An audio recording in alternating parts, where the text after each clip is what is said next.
And it changed you. And I watch people get in all the time and feel better and get out, but it didn't always work.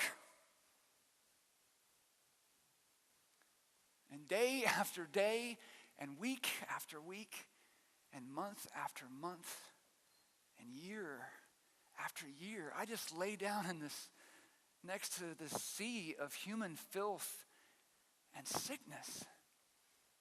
And I'm not always just talking about the people with disease. I'm also talking about the healthy uprights too. Because the way we were treated dehumanized us. The way we weren't treated dehumanized us. And then this voice from above, do you want to get well? And you know sometimes how you can have 100 thoughts pass through your mind in like a second, and he says, do you want to get well? And I'm thinking, are you joking? Do you see? Can you imagine? Of course I want to get well. But what was he going to do? Was he going to pick me up? Was he going to stand there and wait till the water was stirred and the bubbles came up and then jump in? That might take a day or 2 days or 3, sometimes 4 days before that happened. Was he going to lay his hands on me and say some damn foolhardy prayer like that was going to work? Was he going to give me money or give me food? I didn't know, but the more I looked at him, the more I had to keep him there. The more I knew I had to engage him in conversation in some way. And so I told him, sir, I can't get in the water. When it's stirred, I can't get in. People jump in ahead of me. What am I supposed to do? And the truth of it was, I hadn't tried to get in the water for 10 years. It was pointless. I was godless.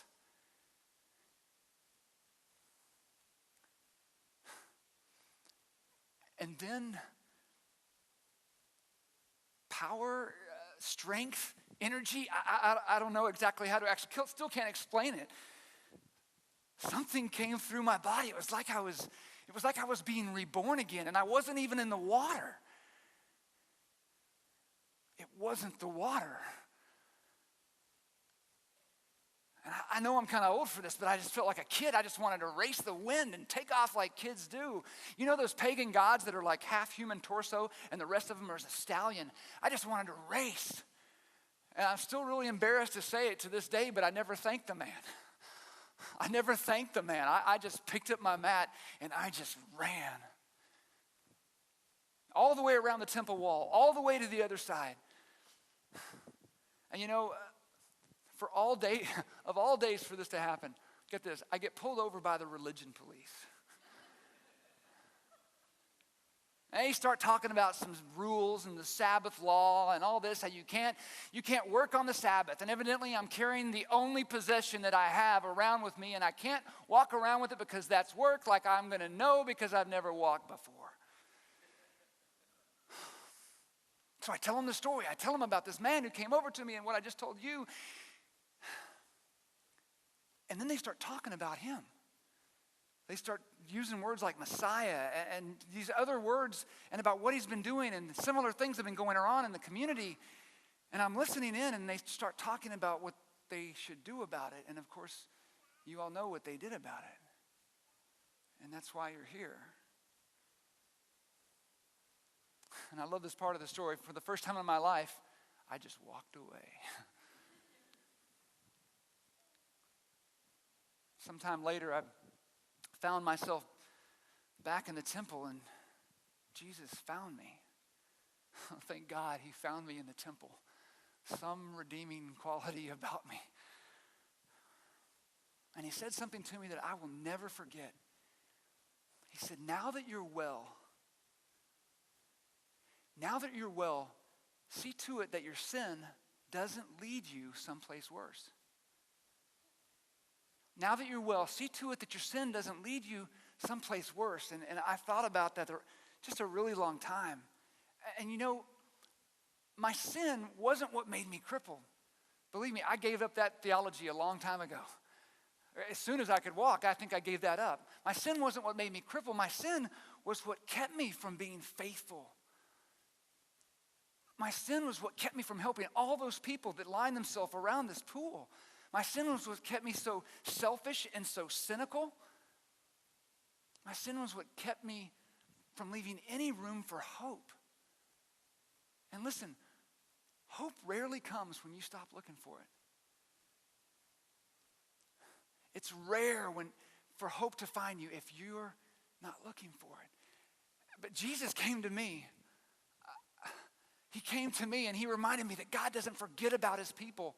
And so what have I been trying to say to folks every day if I can? God does not forget about his people. Does everybody get healed? No. Why? I don't know, but I know it happens. I know people get healed. I know that hope is out there.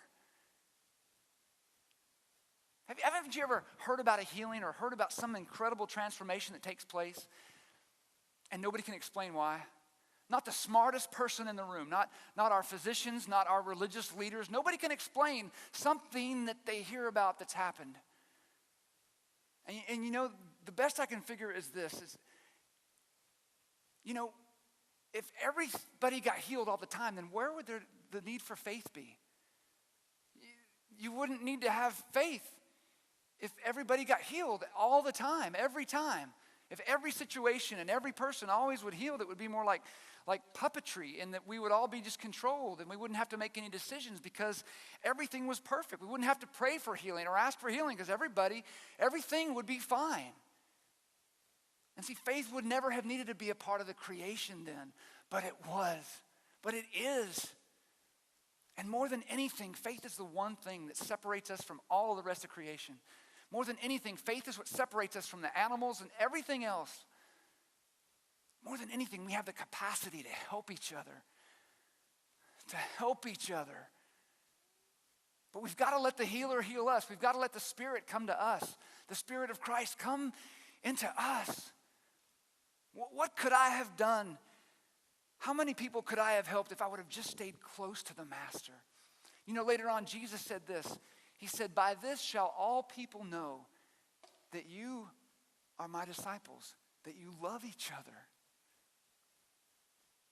All people will know that you're a follower of Christ if you just love each other. You know, somewhere along the way, I lost sight of that. And remember, sin isn't always what you're doing. Sometimes sin is what you're not doing. Help people. Save people. Even if you're in pain, even if you need saving, reach out to people to help them. You know, when I got these back, I made a vow that I would never take another step again by taking God for granted. I would never do that again. I haven't been able to have children because of the condition of my life, but I understand that when you hold an infant and all the dreams and the joy and the wishes and the hopes that you have for that kid are exactly what it is that you forget about, and how we don't live our lives, and all that we want them to live is what we don't have. And so it's like we get that again by holding this child again in our lives. Have you ever almost died before? Slipped off a cliff or been hit by a chariot, I don't know, drowned some way, but your heart's just beating, and you know that you almost died, and all you want to do is go home and hug the people that you love and be with the people that you care about. You ever just been to a funeral before where there's so much sorrow in the room, but then joy breaks through because you know that there is a presence there that wants to save us?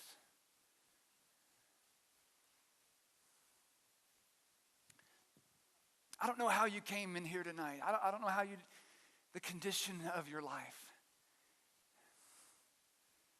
If you're hurting, if you're suffering, I don't know if you feel like your legs have been cut out from under you.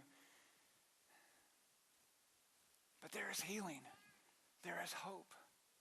Have faith. Be strong. You never know, too, that there's somebody that might be sitting around you that's right on the heels of healing.